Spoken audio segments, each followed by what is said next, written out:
Salam tout le monde, salam, c'est Yacine, j'espère que vous allez bien. Alors aujourd'hui, on va parler d'un sujet qui est quand même important. Parce que vous savez, on parle souvent de shirk, mais on va pas super loin en fait en parlant de shirk. En fait, il faut vraiment réfléchir à la question, parce que c'est une question importante. Qu'est-ce que le shirk, et, c'est-à-dire l'association, et qui sont ces fameux associés dans le Coran? Voilà, c'est quand même une question qui est importante. C'est très important. Donc, on va voir donc qui sont les associés dans le Coran. Les prédicateurs ont fait croire à tout le monde qu'être dans l'association, c'était le fait d'adorer des pierres ou des statuettes. Vous allez voir pourquoi en fait c'est faux. Enfin, faux. C'est une demi-vérité. Voilà, on va dire ça comme ça plutôt. C'est une demi-vérité. Mais sur quoi se base-t-il pour affirmer une telle chose? Sur quoi il se base? Nous allons donc regarder dans le Coran pour voir de qui il s'agit. Et j'insiste bien sur le qui. Sur le qui. J'insiste vraiment là-dessus. Sur qui sont-ils, ces fameux associés? Alors, le point de départ que j'ai envie de vous faire comprendre, c'est que ça n'est pas parce que on se dit musulman qu'on n'est pas dans le shirk. D'accord? C'est pas parce que vous vous dites musulman que vous ne pratiquez pas l'association. Voilà. La plupart des croyants pensent que le simple fait de se dire musulman ou de dire il n'y a de Dieu que Dieu préserve de l'association. C'est faux, c'est absolument faux ça. C'est pas parce que vous dites musulman ou qu'il n'y a de Dieu que Dieu que vous êtes dans l'association. Le slogan, voilà, dire, en fait, il est là le problème, c'est qu'on vous a mis des slogans dans la tête, voilà, sans absolument aucun fond, sans absolument aucune réflexion. Dire la ilaha illallah, ça ne fait pas de toi un fervent croyant. C'est juste un slogan. C'est juste de l'ordre du slogan. Si tu sais pas pourquoi tu le dis, ça sert à rien de le dire. Bien. Donc, se dire musulman ou de dire qu'il n'y a de Dieu que Dieu ne fait pas de vous quelqu'un qui n'est pas dans le shirk. Je vais vous donner des versets qui vont vous le prouver. D'accord? Donc, j'en veux pour preuve donc le passage là que je vous mets à l'écran. Donc, qui va du 1203 au 1206. La plupart des gens ne sont pas croyants, même si tu le désires. Tu ne leur demandes aucune récompense pour cela. Ce n'est qu'un rappel adressé au monde. Que de signes dans les cieux et la terre auprès desquels ils passent mais s'en détournent. La plupart d'entre eux ne croient en Dieu qu'en étant associataires. Là, le verset là, le 1206, il est quand même super important ce verset. Ici, en fait, j'aimerais surtout vous attirer l'attention sur le dernier verset. Le dernier verset nous informe que la plupart des gens ne croient en Dieu qu'en étant associataires. Donc le fait de croire en Dieu ne fait pas de vous ou de moi, d'accord, quelqu'un qui n'associe pas à Allah. La question à se poser est donc la suivante. Comment croire en Allah sans lui donner d'associé? Voyez? C'est toujours des questions qui doivent diriger votre raisonnement. Voilà. Il faut se poser des questions. Voilà. La réponse, comment croire en Allah sans lui donner d'associé? En fait, on l'a aussi dans le Coran. C'est la sourate 7, le verset 3. Suivez ce qui est descendu sur vous de la part de votre Seigneur, donc de notre Rab, Allah, et ne suivez aucun allié en dehors de lui. Vous vous rappelez peu. Donc en fait, il ne faut prendre aucun allié en dehors de Dieu. Bien comme ça, on est sûr de ne pas être dans l'association. Et il ne faut suivre que ce qui est descendu de sa part, rien d'autre. On continue. Il sera vu maintenant que qui sont ses associés et quelles réactions provoquent-ils. Et j'insiste bien sur le qui, non pas sur le quoi, sur le qui, parce que c'est ça qui est important de savoir. Qui sont-ils? Donc nous allons voir ici que les associés sont des hommes qui imposent leur autorité afin que les gens suivent autre chose que ce que Dieu a révélé. Vous voyez le 7.3 là? Les imams, ils ne vous le font pas appliquer. Là. Suivez ce qui est descendu sur vous de la part de votre Seigneur et ne suivez aucun allié en dehors de lui. Ce verset-là, là, si vous êtes sunnite ou chiite, vous ne l'appliquez pas. Vous l'appliquez pas parce que vous suivez autre chose que ce qui est descendu sur vous. Bien. Donc, nous allons voir maintenant que les associés sont des hommes, de chair et d'os, comme vous et moi. J'en fais par exemple ici pour preuve le passage ici, le 42-20 et le 42-21. Quiconque désire œuvrer pour la vie future, nous augmentons pour lui son labour. Quiconque désire œuvrer pour l'ici-bas, nous lui donnons de celui-ci. Mais il n'aura pas de part dans l'au-delà. Ou bien ont-ils des associés qui, en matière de religion, leur auraient établi des lois que Dieu n'a pas autorisées? Sans la parole décisive, il aurait été décidé entre eux. Les injustes auront un châtiment douloureux. Ici, le passage intéressant, vous avez vu, c'est le 42-21. Quand on nous dit, bien ont-ils des associés qui, en matière de religion, donc en matière de dîne, leur auraient établi des lois que Dieu n'a pas autorisées? En fait, ce passage, il décrit exactement ce qui se passe aujourd'hui. Nous pouvons observer qu'aujourd'hui, les gens suivent en matière de religion d'autres personnes qui établissent pour eux des lois. J'en veux pour preuve l'exemple des imams qui ont par exemple établi comme interdiction d'écouter de la musique. Ou encore un autre exemple qui vous ont imposé un style vestimentaire. Voilà. Et qui vous ont dit, voilà, ça fait partie du dîn. En utilisant bien évidemment pas le Coran, mais autre chose qui n'a rien à voir avec la révélation. Bien. Donc en plus, il y a un autre passage qui montre que rendre licite une chose sans que Dieu en effet loi, oula, le logiciel de dictée, il a bugué là. C'est en effet, ça s'écrit pas comme ça, on est d'accord. J'ai utilisé le logiciel de dictée du travail pour faire le PDF, et donc en fait, le logiciel, il a fait une faute. Euh, une chose, donc en fait, voilà, il y a cet autre passage que je vais vous montrer, dans lequel on nous dit qu'en fait, rendre licite ou illicite quelque chose sans que Dieu en ait fait une loi revient à mentir contre Dieu. Et cette chose-là, les imams passent leur temps à faire ça. Ça, il faut que vous le compreniez. Alors, les passages, les voici. C'est le 16-35 qui nous dit: Ceux qui ont donné des associés à Dieu dirent, si Dieu avait voulu, nous n'aurions rien adoré en dehors de lui, ni nous, ni nos ancêtres, et nous n'aurions rien interdit en dehors de lui. C'est ainsi qu'agissaient ceux qui les ont précédés. Qu'incombe-t-il aux messagers, sinon la transmission claire? Ici, dans le 16-35, on voit bien qu'est-ce qui est dit. Nous n'aurions rien interdit en dehors de lui. Et oui, c'est des gens là qui s'expriment, c'est des gens qui parlent. C'est des gens qui ont émis des interdictions que Dieu n'a jamais interdites. Vous voyez? Voilà. Et c'est exactement ce que les imams et les savants font aujourd'hui. Maintenant, le 1615. Il vous a seulement interdit la charogne, le sang, la chair de porc, et ce qui a été dédié à un autre que Dieu. Mais si quelqu'un y est contraint autrement que par désir ou transgression, alors Dieu est pardonneur miséricordieux. Et ne dites pas d'après le mensonge proféré par vos langues, ceci est licite, cela est illicite, pour forger le mensonge contre Dieu. Ceux qui forgent le mensonge contre Dieu ne réussiront pas. Piètre jouissance, pour eux il y a un châtiment douloureux. Donc qu'est-ce qui est dit ici? Dans le 1616, et ne dites pas d'après le mensonge proféré par vos langues, ceci est licite, cela est illicite, pour forger le mensonge contre Dieu. Ceux qui forgent le mensonge contre Dieu ne réussiront pas. Donc, en gros, ce qu'on nous fait comprendre ici, c'est qu'on ne peut pas rendre quelque chose de licite ou illicite si Dieu ne l'a pas rendu licite ou illicite. Par exemple, Dieu n'a pas interdit la musique, nous n'avons pas à interdire la musique. Malheureusement, d'autres, voilà, des prédicateurs vous ont interdit la musique.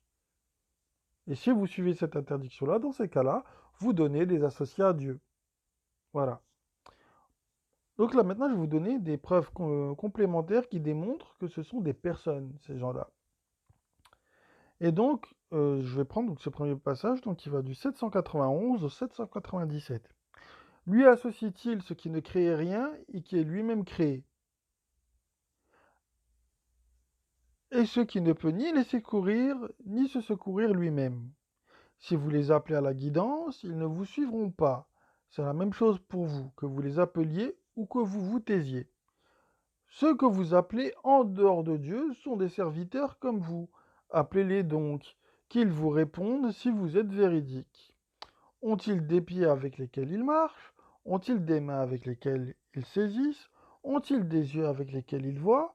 Ou ont-ils des oreilles avec lesquelles ils entendent? Dis, appelez vos associés, puis rusez contre moi et ne m'accordez aucun répit. Mon allié est Allah, celui qui a fait descendre le livre, il se charge des vertueux. Et ceux que vous appelez en dehors de lui ne sont capables ni de vous secourir, ni de se secourir eux-mêmes. On voit bien que dans tout ce passage-là, il est question de personnes. On ne parle pas d'objets, il ne s'agit pas de statuettes, d'arbres ou je ne sais quoi. Voilà. On parle bien de personnes. Preuve en est, comment on peut appeler à la guidance, d'accord, une pierre. Voilà. Comment une pierre pourrait-elle ne pas m'accorder de répit? Est-ce que je peux débattre avec une pierre? Non. Je peux débattre qu'avec une personne. On va continuer maintenant. Maintenant dans la sourate 17, 17, 56 et 57. Dit, invoquez ceux que vous supposez en dehors de lui. Ils ne possèdent ni le moyen de dissiper votre malheur, ni de le changer. Ceux qu'ils invoquent cherchent eux-mêmes le moyen de se rapprocher le plus près de leur Seigneur. Ils espèrent sa miséricorde et craignent son châtiment. Le châtiment de ton Seigneur est vraiment à craindre. Vous avez vu? Ceux qu'ils invoquent cherchent eux-mêmes le moyen de se rapprocher le plus près de leur Seigneur. Ils espèrent sa miséricorde et craignent son châtiment. C'est-à-dire que les associés que les gens donnent sont eux-mêmes des croyants. Les imams sont des croyants, les savants sont des croyants, mais les gens font des associés. Voilà. D'où l'association, le shirk. C'est pour ça que le sunnisme ou le chiisme sont du shirk. Et tout, hein, tout dans le sunnisme et tout dans le chiisme, hein. À partir du moment où vous êtes dedans, où vous suivez, je sais pas moi, ce que vous êtes malikite, hanbalite, hanafite, soufi, wahhabite, salafi, ce que vous voulez, vous êtes dans le shirk. Les versets là vous le prouvent. Maintenant, on va continuer. Le 72, 20, 21 jusqu'à 23 dit, je n'invoque que mon Seigneur et je ne lui associe personne. J'insiste bien sur le personne. Dit, je ne possède aucun moyen pour vous nuire, ni pour vous mettre sur le chemin de la droiture. Dit, personne ne pourra me protéger contre Dieu, et jamais je ne trouverai d'abri en dehors de lui, sauf en transmettant une communication venant de Dieu et ses messages. Quiconque désobéit à Dieu et à son messager, pour lui le feu de l'enfer, où il demeurera éternellement à jamais. Les choses sont claires, hein, vous avez vu? Je ne lui associe personne. Et ça, c'est le prophète qui parle, c'est un prophète qui parle, c'est pas moi, Yassine, d'accord? Lui-même dit, je ne lui associe personne. Donc on parle bien de personnes humaines.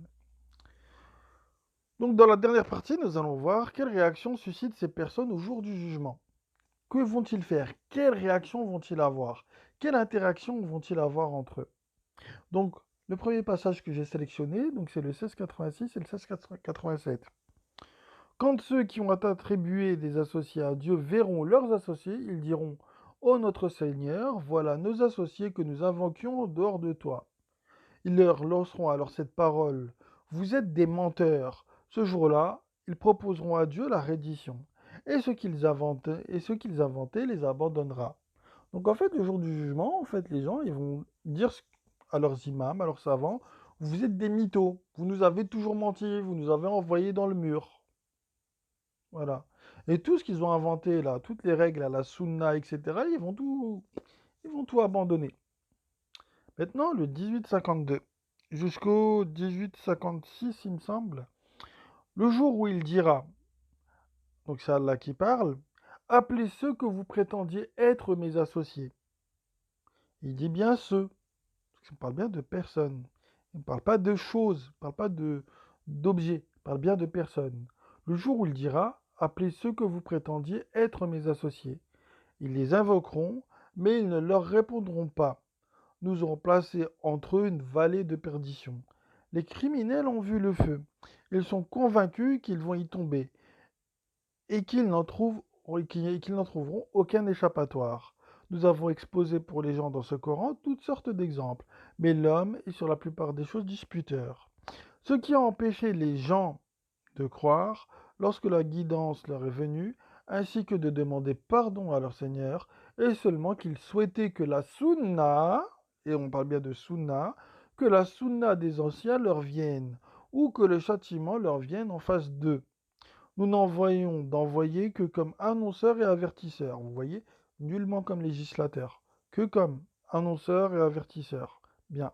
Ceux qui ont daigné argumentent avec le faux afin de réfuter la vérité et de prendre en raillerie mes signes ainsi que ceux dont ils ont été avertis. Donc vous venez avec le Coran, ils viennent avec des hadiths. Pour contrer le vrai, ils ramènent le faux. Ok. Et le faux fabriqué par les gens, par leurs associés. Bukhari, Muslim, Ibn Kathir, ce que vous voulez. Voilà. Donc, conclusion, le shirk, eh bien, c'est quand vous obéissez en matière de dîn à des lois établies par des gens. Voilà. Par exemple, les salafs qui suivent le minhaj salafi, là, qui prennent leurs règles en matière de dîn autre part que chez Dieu, ils sont dans le shirk.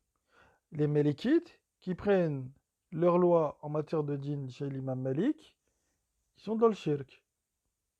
Ceux qui écoutent Rachid El-Jay, pareil, hein. Si votre référence est Rachid El-Jay et pas Allah, bah vous êtes dans le shirk. Et je vous le répète, on nous le dit bien, pour ne pas être dans le shirk, il faut quoi? Il faut suivre ce qui est descendu de la part de notre Rab, c'est-à-dire Allah, et ne prendre aucun allié en dehors de lui. Moi, j'ai que Dieu comme allié, j'ai personne d'autre. J'ai personne d'autre. Absolument rien d'autre que Dieu. Parce qu'en vérité, Dieu n'est pas une personne. Mais vous m'avez compris dans la manière dont je l'ai dit. Donc voilà. Donc en fait, quand je dis qu'il n'y a de ilah que Allah, ça n'est pas un slogan. Contrairement à ce que vos imams vous ont fait prononcer. Ce n'est pas un slogan. C'est pour moi, dans ma manière de penser, vous voyez, tout me ramène à Dieu. Absolument tout. Je prends que le Coran.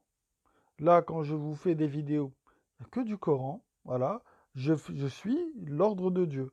Suivez ce qui est descendu de la part de votre Rab, c'est-à-dire le Coran, ce que je vous expose à chaque vidéo, et je ne prends aucun allié en dehors de Dieu. Voilà. Il n'y a pas de hadith de Bukhari, de Muslim ou de je sais pas qui.